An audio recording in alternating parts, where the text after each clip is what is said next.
Bismillahirrahmanirrahim. Assalamualaikum warahmatullahi wabarakatuh.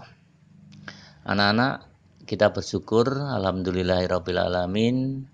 Sekarang pembelajaran bahasa Indonesia yang akan kita bahas menyimpulkan isi teks eksposisi, artikel ilmiah, populer dari koran dan majalah yang didengar atau dibaca. Alhamdulillah, sebelum kita mempelajari menyimpulkan, mudah-mudahan pelajaran yang kemarin tentang mengidentifikasi teks eksposisi sudah kalian pahami betul. Sehingga di pertemuan ini kita akan mempelajari tentang menyimpulkan teks eksposisi. Tujuan dalam pembelajaran ini adalah nanti setelah kalian mempelajari semuanya sudah tuntas, maka diharapkan mampu menyimpulkan isi teks eksposisi yang berupa artikel ilmiah populer dari surat kabar dan majalah berdasarkan gagasan-gagasan yang didengar dan dibaca. Buku yang kita gunakan tetap dengan menggunakan buku Bahasa Indonesia edisi tahun 2017. Kali ini yang kita pelajari halaman 67 sampai dengan halaman 75. Silakan dibuka halaman 67 sampai dengan halaman 75. Gagasan umum sebagai dasar penyimpulan isi teks itu adalah gagasan umum, ini pengertiannya, merupakan gagasan yang menjadi dasar pengembangan suatu paragraf. Di dalam paragraf itu ada gagasan umum. Ya, gagasan umum ini juga disebut gagasan utama atau kadang orang juga menyebut ide pokok. Jadi di dalam paragraf ada ide pokok atau gagasan utama atau gagasan umum. Gagasan umum akan disertai gagasan-gagasan khusus atau dapat pula disebut gagasan pendukung atau juga orang menyebut gagasan penjelas.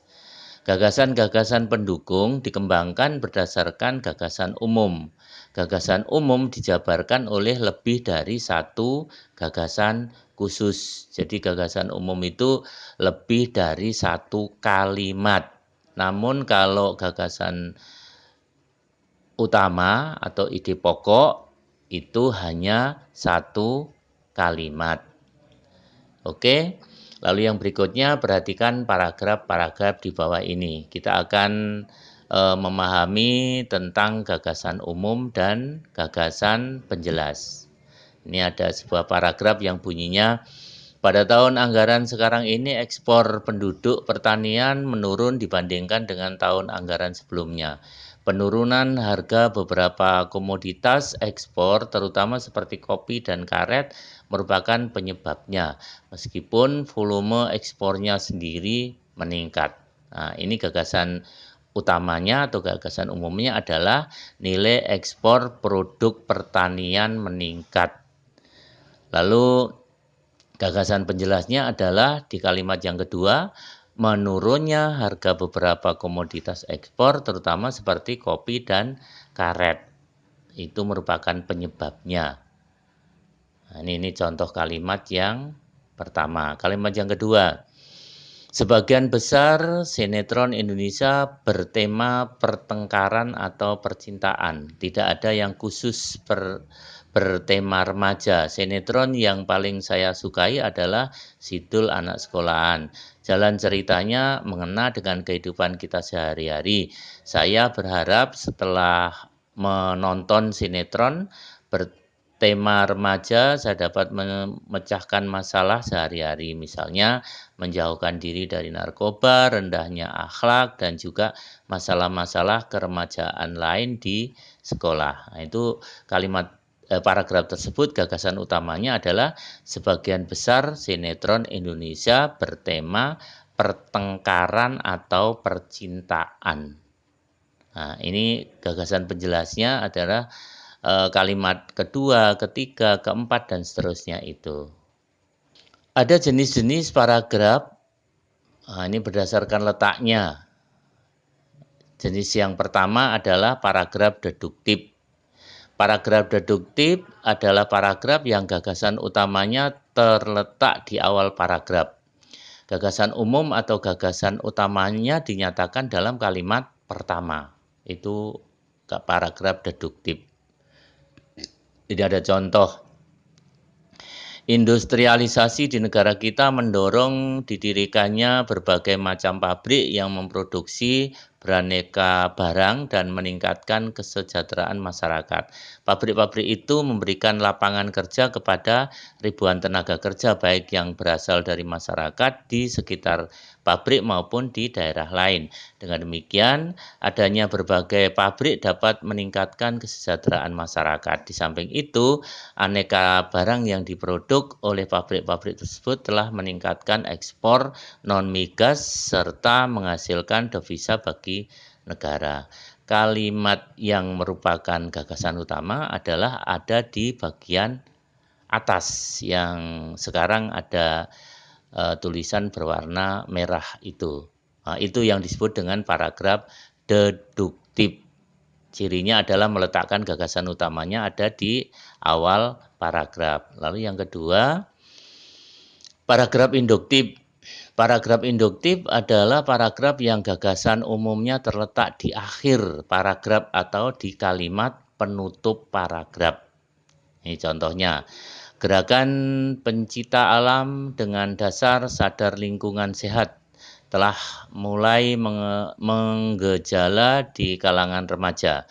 Tidak sedikit perkumpulan pecinta lingkungan yang anggotanya terdiri atas remaja, baik itu pelajar SMP, SMA, maupun para remaja dari lingkungan pesantren.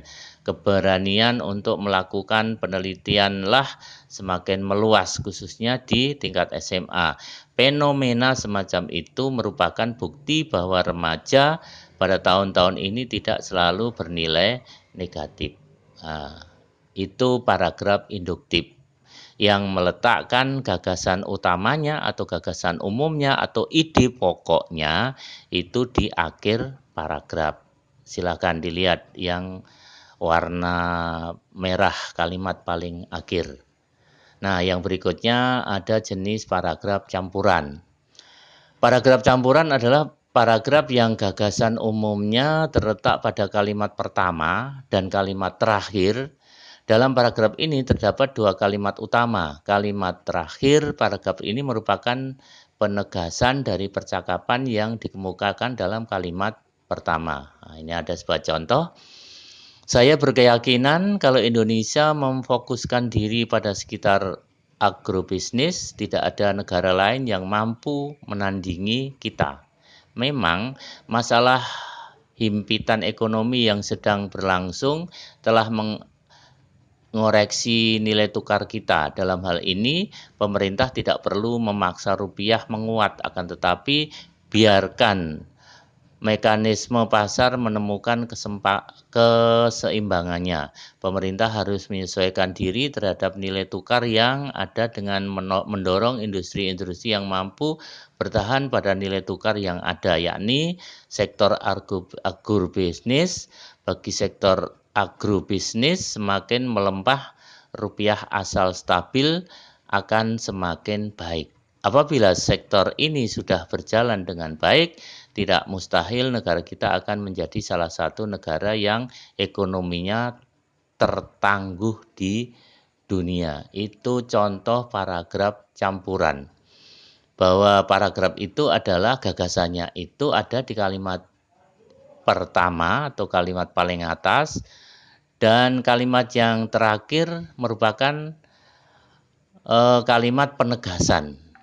Jadi ditegaskan oleh kalimat yang paling akhir. Maka paragraf campuran itu terkenal dengan gagasannya ada dua kalimat. Demikian anak-anak, pembelajaran tentang menyimpulkan teks eksposisi. Selanjutnya nanti jawablah pertanyaan di kolom tugas Edmodo. Ya, silakan nanti dijawab pertanyaannya untuk mendapatkan nilai. Ayo semangat belajar kita tingkatkan. Ingat pepatah bahwa usaha tidak akan mengkhianati hasil. Ya, mohon maaf kekurangannya dan terima kasih atas perhatian kalian. Selamat belajar terus dan saya akhiri. Wassalamualaikum warahmatullahi wabarakatuh.